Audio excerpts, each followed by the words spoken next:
یہ واضح تحریر ہے حضور کی۔ پھر حضور آگے ارشاد فرماتے ہیں، ایک اور کتاب میں حضور لکھتے ہیں، اور ہم ایمان لاتے ہیں کہ جو کچھ اللہ جل شانہ نے قرآن شریف میں فرمایا ہے اور جو کچھ ہمارے نبی صلی اللہ علیہ وسلم نے فرمایا ہے وہ سب بلحاظ بیان مذکورہ بالا حق ہے، اور ہم ایمان لاتے ہیں کہ جو شخص اس شریعت اسلام میں سے ایک ذرہ کم کرے یا ایک ذرہ زیادہ کرے یا ترک فرائض اور اباحت کی بنیاد ڈالے، وہ ایمان اور اسلام سے برگشتہ ہے۔ اور ہم اپنی جماعت کو نصیحت کرتے ہیں کہ وہ سچے دل سے اس کلمہ طیبہ پر ایمان رکھیں کہ لا الہ الا اللہ محمد الرسول اللہ، اور اسی پر مریں، اور تمام انبیاء اور تمام کتابیں جن کی سچائی قرآن شریف سے ثابت ہے ان سب پر ایمان لائیں، اور صوم اور صلاۃ اور زکوٰۃ اور حج اور خدا تعالیٰ اور اس کے رسول کے مقرر کردہ تمام فرائض کو فرائض سمجھ کر اور تمام منہیات کو منہیات سمجھ کر ٹھیک ٹھیک اسلام پر کاربند ہوں۔ غرض وہ تمام امور جن پر سلف صالح کو اعتقادی اور عملی طور پر اجماع تھا، اور وہ امور جو اہل سنت کی اجماعی رائے سے اسلام کہلاتے ہیں، ان سب کا ماننا فرض ہے، اور ہم آسمان اور زمین کو اس بات پر گواہ کرتے ہیں کہ یہی ہمارا مذہب ہے۔ یہ واضح تحریر ہے۔ کیا عرفان برق صاحب کو یہ تحریر نظر نہیں آئی؟ اگر نہیں نظر آئی تو ان کی تحقیق کامل نہیں تھی۔ اگر ان کی تحقیق کامل نہیں تھی اور انہوں نے بغیر تحقیق کے اس بات کو آگے پھیلانا شروع کیا ہے تو محمد مصطفیٰ صلی اللہ علیہ وسلم کے فتوے کے مطابق وہ جھوٹے ہیں۔ ایک یہاں میں بات اور عرض کرتا چلوں، دیکھیں اس سے ایک دن پہلے پروگرام کیا یوٹیوب پر، اور اسی پروگرام میں وہ احباب آئے جنہوں نے جماعت چھوڑی ہوئی تھی، اور اس پروگرام میں ہمارے کالر نے کال کر کے یہ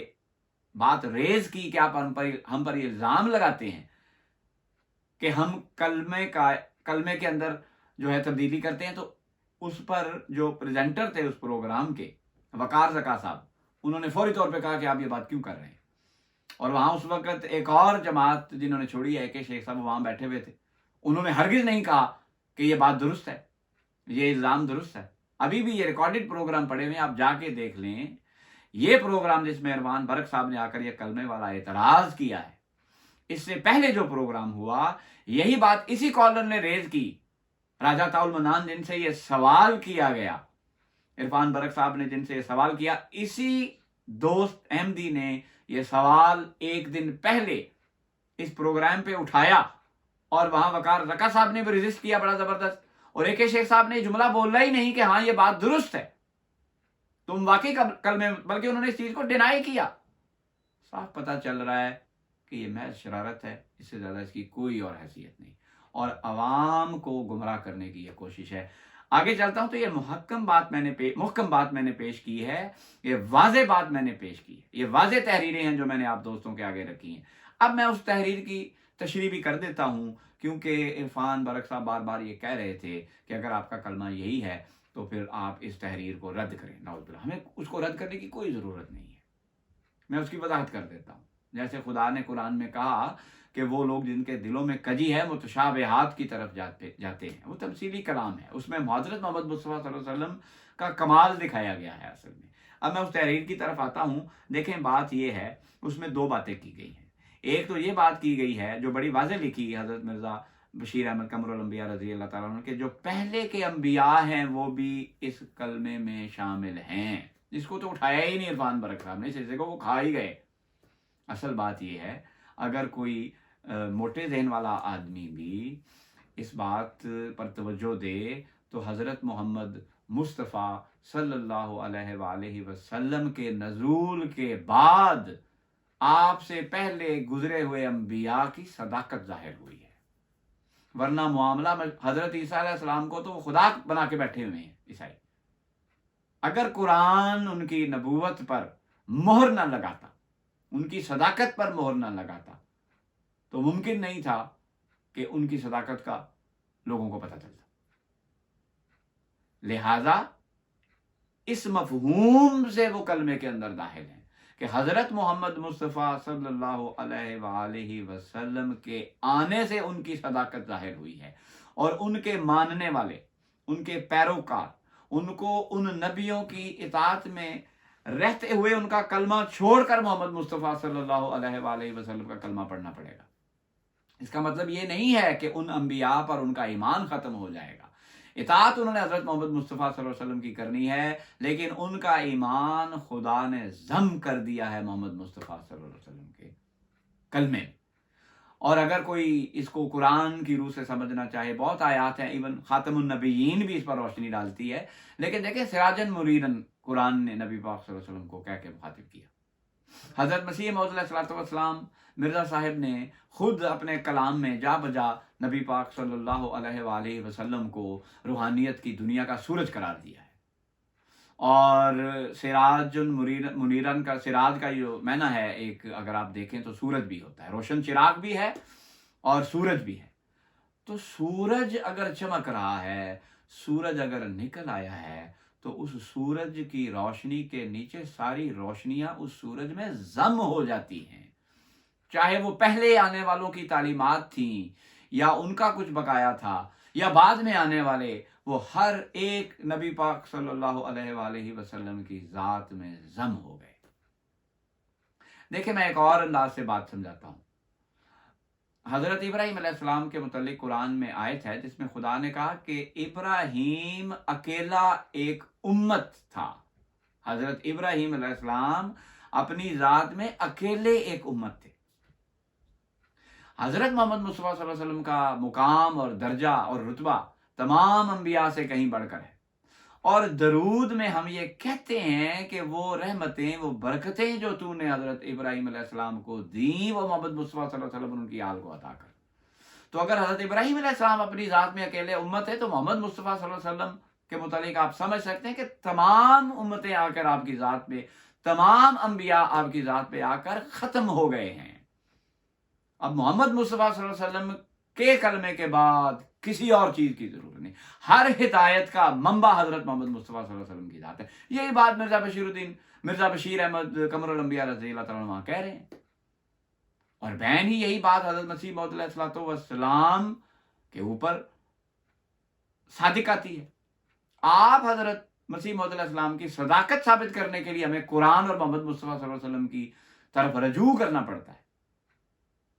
اور آپ بھی حضرت محمد مصطفیٰ صلی اللہ علیہ وسلم کی اس مہر اور اس کے فیض سے باہر نہیں۔ بہت تحریریں حضرت مسیح موعود علیہ السلام کی جس میں آپ نے صاف لکھا ہے کہ میں نے جو یہ مقام اور مرتبہ پایا ہے حضرت محمد مصطفیٰ صلی اللہ علیہ وسلم کی پیروی کے نتیجے میں پایا۔ اور میں اکثر ایک شعر مجھے بہت اچھا لگتا ہے، خوبصورت لگتا ہے، فارسی کا ہے، یک قطرہ زبہر کمالم این چشمہ رواں بخلق خدا دہم یک قطرہ زبہر کمال محمد۔ یہ جو علم و عرفان کا چشمہ بہ رہا ہے جس سے خدا کی مخلوق فائدہ اٹھا رہی ہے، یک قطرہ زبہر کمال محمد، یہ محمد مصطفیٰ صلی اللہ علیہ وسلم کے کمال کا ایک قطرہ ہے۔ تو برابری کا اور اس رنگ میں کرنے اس کا کوئی احمدی تصور بھی نہیں کر سکتا۔ یہ ہماری تشریح۔ دیکھیں آخری بات کرنے لگا ہوں اس بات کی وضاحت کے لیے، حضرت مسیح موعود علیہ الصلوۃ والسلام کے حوالے سے آپ صحیح بخاری کھولیں، اس میں کتاب التفسیر میں جائیں، سورہ جمعہ کی جو آیات ہیں ابتدائی، جن کی طرف ہمارے احمدی بھائی نے توجہ بھی دلائی عرفان برق صاحب کی، لیکن شاید وہ جلدی میں تھے، انہوں نے زحمت گوارا نہیں کی، وہ آیات ان کا میں ترجمہ پڑھ دیتا ہوں، اور یہ آپ کے سامنے ترجمہ آ رہا ہے، یہ مولانا مودودی صاحب کی تفہیم القرآن سے میں نے ترجمہ اٹھایا ہے۔ وہ کہتے ہیں وہی ہے جس نے امیوں کے اندر ایک رسول خود انہی میں سے اٹھایا، جو انہیں اس کی آیات سناتا ہے، ان کی زندگی سنوارتا ہے اور ان کو کتاب اور حکمت کی تعلیم دیتا ہے، حالانکہ اس سے پہلے وہ گمراہی میں پڑے ہوئے تھے، اور اس رسول کی بعثت، اس کو انہوں نے بریکٹ میں لکھا ہے مودودی صاحب نے، کہ وہی آیت کا تسلسل ہے۔ پہلی بعثت کہاں ہوئی؟ امیین کے اندر، صحابہ کے اندر، اور دوسری بعثت کس کی؟ حضرت محمد مصطفیٰ صلی اللہ علیہ وسلم کی۔ لکھ رہے ہیں مولانا مودودی صاحب، اس رسول کی بعثت ان دوسرے لوگوں کے لیے بھی ہے جو ابھی ان سے نہیں ملے۔ اس آیت میں کسی اور دوسرے شخص کا کوئی ذکر نہیں ہے، نبی پاک صلی اللہ علیہ وسلم کی دو بعثتوں کا ذکر ہو رہا ہے۔ اب آگے دیکھیں آپ، اسی آیت کی جب تفسیر خود نبی پاک صلی اللہ علیہ وسلم نے کی، بخاری میں امام بخاری نے کتاب التفسیر کے نام سے ایک باب رکھا ہوا ہے، درج کیا ہوا ہے، اس آیت کو وہاں لے کر آئے ہیں۔